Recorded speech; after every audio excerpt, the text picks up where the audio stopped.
Well, folks, the monsoon season here is dragging on, which is really great for water. But boy, we had a really rough storm the other day.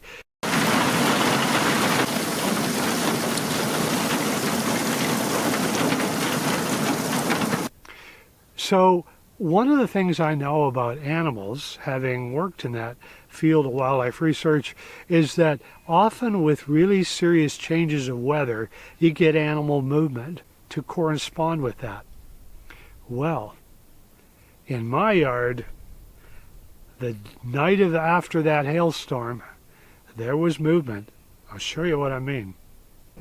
Some large creature came right through here, and rather than skirting to the left or right,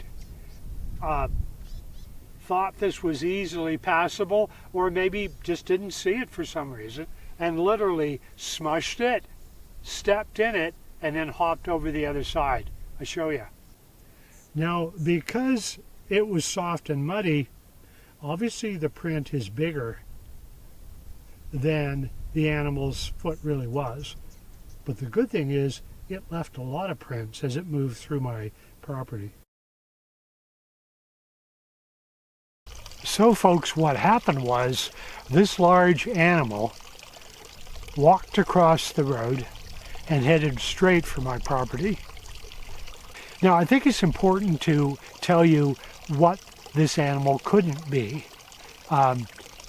It could not be something as small as a domestic cat. Coyotes or coyotes, prints are never that large. Also, sooner or later, if you follow coyotes, then they will show distinct toenail marks at the top of the print.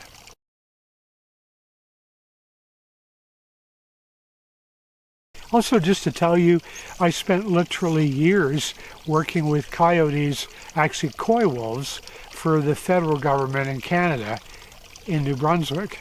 So my job was literally to be on snowshoes every day for months and following their prints to look to see what prey items that they had brought down, what they had been feeding on, and collecting their droppings and all kinds of things. So all that to tell you, I am 100% sure these are not coyote tracks. So let's look at the possibilities. First of all, it shows no nails in almost every track, except for the one where it slips in the mud. That's typical of a feline. So this is a member of the cat family. So let's think about the cats that are here. Really rare, but in the general area, ocelot, which is a very small spotted cat. Really common is bobcat. So let's address the possibility of bobcat. It's a very common cat all throughout North America, and they are in this region for sure. But a bobcat print is dramatically smaller than this. Remember, these pictures I have here are just of the pad. You're not seeing the outside of the foot at all, just the pad. So keep that in mind, and when you do, I think you'll agree with me, there's no way even a bobcat on steroids could make that kind of print. And then, excitingly enough, strolling through this area on occasion are jaguars, that famous South American cat you see on wildlife specials, attacking crocodiles and all kinds of things. So they actually do exist in this area, but that would be super rare. So that wouldn't be a first guess for me. The obvious one for me based on size, because I measured the print, it's almost 4 inches in width and length. So that fits really well with mountain lion. And they are here in this area. They're going to more than likely breed in the Huachucas, which I can see the Huachucas from here. Behind me is the San Jose's. They probably breed in the San Jose's as well.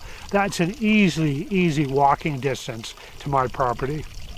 So naturally, a lot of folks are going to wonder, is Don in danger, or what does he think of having a big feline drifting through his property? Well, first of all, I need to tell you a little more. The following evening, I was outside. I think I'd finished cooking and cleaning up. And down over the hill was a noise I wasn't familiar with. So, being a bit curious, I took my smartphone so I could record the noise and walk down the road parallel to the neighbor's property. And the calls I heard, the only thing that struck me as I kept listening to them is when I was in East Africa and also watching films, they reminded me of lion calls. Not roars, but contact calls that lionesses give when they're calling cubs or interacting with others. So finally the lights came on. I'm like, wait a minute, that's my big kitty, and she's just down over the hill from me. How cool. So she stayed here for 24 hours. So a big question, of course, is, does she come to my yard to drink? And that's a great question. I don't know. But just in case, I now have a trail cam set up at Wildlife Pond, just in case she stops by. So I shared all of this adventure on Facebook, and some of my friends were like, Don, do you have a gun? I hope you're closing your windows at night. So one of the things about me, folks, is that even since I've been a little boy, and especially into my teens, I started to question local animal lore. That bears can hardly wait to eat you, porcupines throw their quills, being in the forest is extremely dangerous without a firearm, etc. So many decades later, and probably thousands of square miles covered, I discovered a few things. Yes, animals can be threatening and dangerous, but my experience has always been animals being mostly shy, whether it be bears, moose, whatever, and trying to get out of your way. Now, I'm in no way negating the rare chances that animals attack people. That does happen. So let's segue to mountain lions. I lived for 30 years in California. In those 30 years, there were a handful of times where people were taken and killed by mountain lions. I'd like to put that in perspective because, again, I'm more interested in biology and truth. So let's look at that. If my life is going to be taken by a four-legged creature in North America, we'll say Canada and United States, there's going to be a few that can take me out. But let's look at the statistics. How likely am I to be taken by a mountain lion? Statistically, very rare.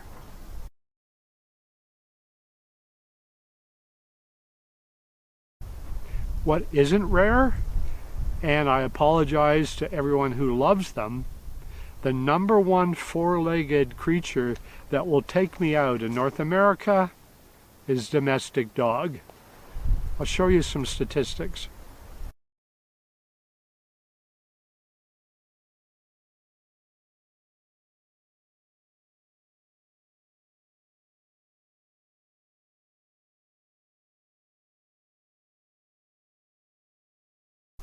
Now, there's going to be a few people try to read into this and say, Don wants to take down guide dogs for the blind.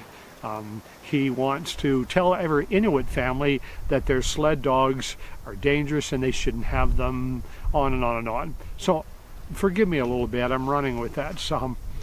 But the reality is, no, I'm just creating a realistic illustration for folks who have been concerned about me. And statistically, I'm pretty safe around Miss Kitty. So I actually think it's fascinating. They're a beautiful animal.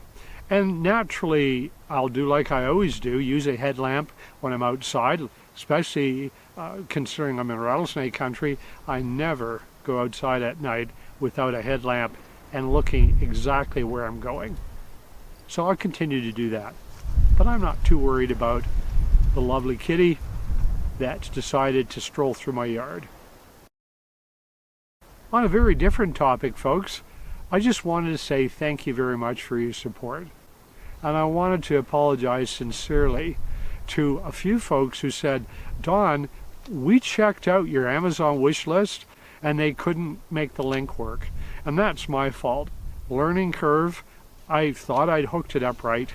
And 2 or 3 times I tested it and tried to make sure it would work. And unfortunately, it hasn't. So it should be working now. And so hopefully I can honor the really kind hearts of those who wanted to actually send a gift. Well, folks, I hope you learned a little bit about the cats in my area. This place rocks when it comes to wildlife. And so you can imagine a wildlife guy like me living here, man, it's absolutely fantastic. So if you found this video enjoyable or helpful in any way, please subscribe. I've got lots more coming. And click the notification bell thing and give her a thumbs up. And I'll see you on the next video. Thanks so much, folks.